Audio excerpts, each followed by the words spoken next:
잠언 10장 1절에서 5절 말씀을 한 절씩 교독하겠습니다. 하나님의 말씀입니다. 솔로몬의 잠언이라. 지혜로운 아들은 아비를 기쁘게 하거니와 미련한 아들은 어미의 근심이니라. 불의의 재물은 무익하여도 공의는 죽음에서 건지느니라. 여호와께서 의인의 영혼은 줄이지 않게 하시나 악인의 소욕은 물리치시느니라. 손을 게으르게 놀리는 자는 가난하게 되고 손이 부지런한 자는 부하게 되느니라. 여름에 거두는 자는 지혜로운 아들이나 추수 때에 자는 자는 부끄러움을 끼치는 아들이니라. 아멘. 오늘 본문의 잠언은 얼핏 보면 단순히 생활의 부지런함에 초점을 맞추고 있는 것처럼 보입니다. 하지만 오늘 말씀의 제목에서 알 수 있듯이 우리의 부지런함을 하나님을 경외하는 것에 맞추어 말씀을 전하고 있습니다. 그래서 잠언서답게 오늘 본문의 첫 절에서 지혜로운 아들과 미련한 아들을 등장시키면서 본문 전체를 대조법으로 전하고 있습니다. 다시 말해서 하나님께 경외하는 자와 그렇지 않은 자, 이 둘을 어떻게 칭하는지, 그리고 이들이 각각 어떻게 행동하고 그 결실은 무엇인지 알려줍니다.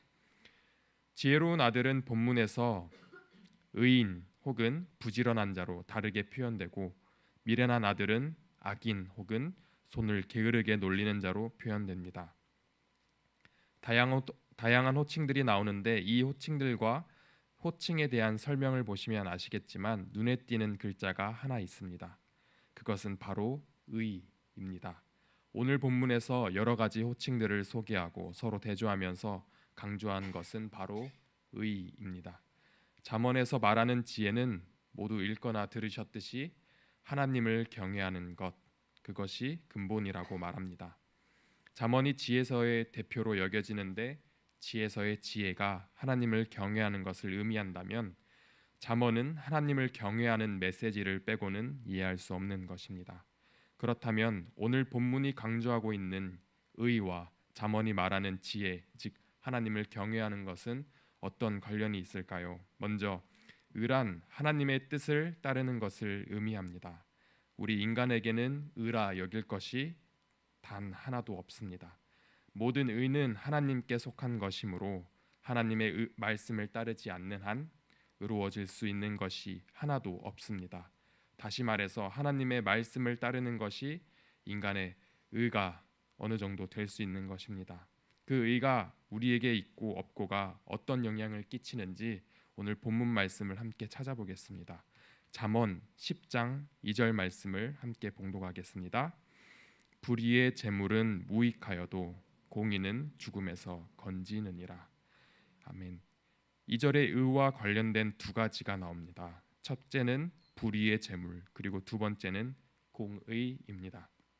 그러면 첫 번째, 불의의 재물을 하나님의 뜻에 따르는 것과 연관지어 보자면 하나님의 뜻을 따르지 않고 획득한 모든 재물은 유익이 되지 않는다는 말입니다.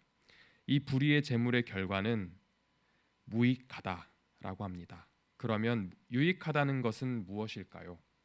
우리에게 있어 진정 유익한 것은 이 생의 물질이 우리에게 진정한 유익이 아니라 하나님의 피조물 된 우리의 유익은 하나님이 지으신 뜻대로 살아갈 때 진정 유익한 것이 아닐까요? 다시 돌아와서 하나님의 뜻대로 살아감은 2절에 공의라고 말씀하고 있습니다. 그리고 하나님의 뜻대로 살아감의 공의가 어떻게 한다고 하나요?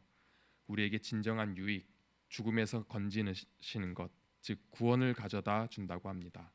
불의의 재물은 이 땅에서도 결국은 무익하다고 하지만 공의는 하나님께서 우리로 하여금 이 땅의 복뿐만 아니라 구원에 이르게 하십니다. 세상의 모든 만물을 창조하신 하나님께서 우리의 필요를 채우십니다. 3절을 함께 봉독하겠습니다. 여호와께서 의인의 영혼은 줄이지 않게 하시나 악인의 소욕은 물리치시느니라. 아멘. 하나님께서 의인이 배고프도록 허락지 아니하시고 악인의 강력한 욕망을 거절하신다고 하십니다. 다시 말해서 하나님의 말씀에 순종하는 자를 위해 채우시고 자기의 욕심대로 사는 자들의 요구를 들어주시지 아니하신다고 하십니다.